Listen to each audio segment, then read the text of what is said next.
For more on what we can expect from the Fed tomorrow, let's bring in Steve Leisman. Steve, it's always good to see you. And you, Melissa. It seems like I want to start off. Okay. Go ahead. Go ahead.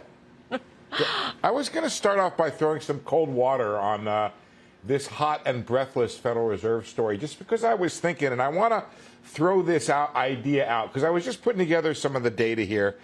And I'm looking at where the market's priced right now. And guys, if we just call up these full screens real quick, here are the Fed probabilities as of, I don't know, a few minutes ago. And the news here is obviously that the market has moved forward by about 6 months, the first rate hike. If you see there, pretty good probability of a June hike. As you move towards July, it's higher, and for sure by December. But it's the other one that's sort of more interesting, which is the probability of a second hike, which is the market started to price in a second hike. And obviously that's a big deal. And I'll talk in a second about what we might get from Powell on this. But if you think about it, if you take a step back, the Fed announces the taper tomorrow. What does that mean? It means over the next several months, it will be adding $660 billion to its balance sheet, okay, and reducing it by $15 billion a month. Big deal. Then it's going to maybe add, perhaps in this worst case scenario that the markets have suddenly repriced, 50 basis points, which is going to bring you where?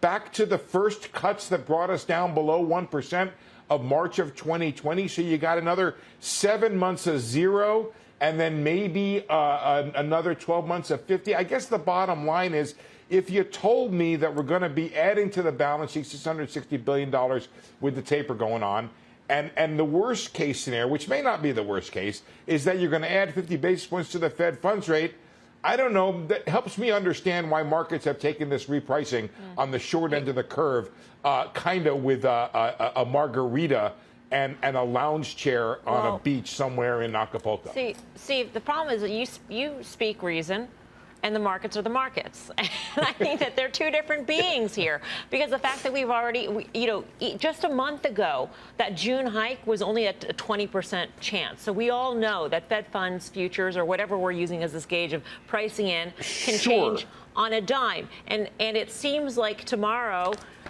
Chair Powell, there is a tape bomb that is waiting to happen when he talks about inflation potentially and whether or not this is transitory. I mean, it's all in how he characterizes, and it's going to be very nuanced. And so just to say that this is priced in or that's priced in so the markets are okay, that doesn't seem to me like market speak. You also speak reason, Melissa, if I might respond. And that is for sure that you never know when the market's going to internalize something and go a little crazy when it reads it. That is true. And I just think that the danger here is not what we see. The danger is what we don't know. I think Karen was maybe alluding to this. I'm not dealing with Seymour, who just told me he's going to go see Dave Matthews instead of my band on November 12th, but I'll deal with that later. But I think the issue here, I know, right? I mean, here's the thing. The danger, I think, is what Karen was getting at, is that we don't see what the Fed has to do over time to bring inflation back down to 2%. That it's something worse than what we're looking at. But still, when you look into 2023, the market, at least the futures pricing, is still relatively calm there. So I'm just saying that this repricing, I've watched how stocks have reacted, and we have this reopening. And I think it was said by somebody earlier, if these rate hikes come along with better growth, with a reopening of the economy, then I think they kind of negate each other. And so this hot, breathless, historic story, which is going to hopefully happen tomorrow, I think it will, is not that big of a deal for the market if we're looking at the worst case. All right, so Steve, I got to jump in here. First of all, and let's use some Dave Matthews metaphors. And obviously, I will be seeing the Stella Blues Band on November 12th at the Cutting Room. But again, we are ants marching if you look at the assets. And you talk about the Fed. I mean, let's be clear. They've tripled. A number of markets have tripled or at all-time highs. We've seen, wheat prices today at all-time highs. We've seen copper prices at all-time highs. Housing prices are up 20% this year. A lot of stocks in the S&P have tripled off COVID lows. You've got a dynamic here where the Fed has pulled and goosed demand forward, arguably, to stimulate the economy. economy, but you've left yourself where some of these yield curves may be, in fact, pricing in a world where the Fed has to come in, and unfortunately, they're going to overstep their bounds because they have no choice but to. And if you look at December 2015, December 2017, December 2018, these were all moments where the minute the Fed had to hike and do this hike that you think is somewhat benign. And I'm not angry with you. I'm a little frustrated that the environment is one where we can assess. And I agree with you. Normalizing interest rates here is ultimately a good thing for society because it means that Pfizer and Merck and Moderna and all these companies that have done remarkable work have brought us back from the brink. But markets and asset prices come into this period at very elevated levels. And I'm not sure that's even fair to ask you to comment on because you're really speaking about the Fed. But no, isn't that the danger? You're right. You're right. I'm not going to comment on that. And you're precisely right to identify that risk, in my opinion, which is that I don't know how much zero rates and how much continuous QE this market needs to remain at this level. If you ask me, is the economy capable of handling this? I say easily.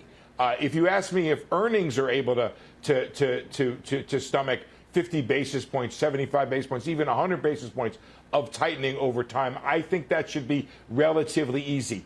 I don't get involved. That's why you guys are the experts here at figuring out, does this mean that all of this psychology that's inflated these bubbles are going to go away? You play that trade. I'm just telling you that what looks to me like the worst scenario is going back to, at least at the moment, is going back to a place we were even when the Fed was cutting rates in March of 2020. And that doesn't scare me relative to the economy and the ability of companies to make money in that environment. Steve, it's always good to see you. Thank you. Pleasure, Melissa. Steve Leisman, it's always the context into which we go into an event, Dan Nathan, and the context here are record highs across the board, even the participation of the Russell, as you pointed out, et cetera, et cetera. There's a reason probably that there's the expression, do not fight the Fed. And here we are, and the Fed is peeling back. So I don't know. What do you think? Mel, I would say that this is not too different than we entered in earnings season just a few weeks ago, you know, where expectations were relative to where the market was, that sort of thing, and we've outperformed. So I think at this point, I mean, the Fed would have to be a bit more hawkish than what the expectations are, and you'd have to see those expectations for hikes move up materially for stocks to get too bothered. But all that said, we started out the show talking about this, is that the level of complacency is large. I just don't think we're going to have a meaningful pullback at this point because they start to normalize, which everyone and their mother thinks that they should be doing at this moment.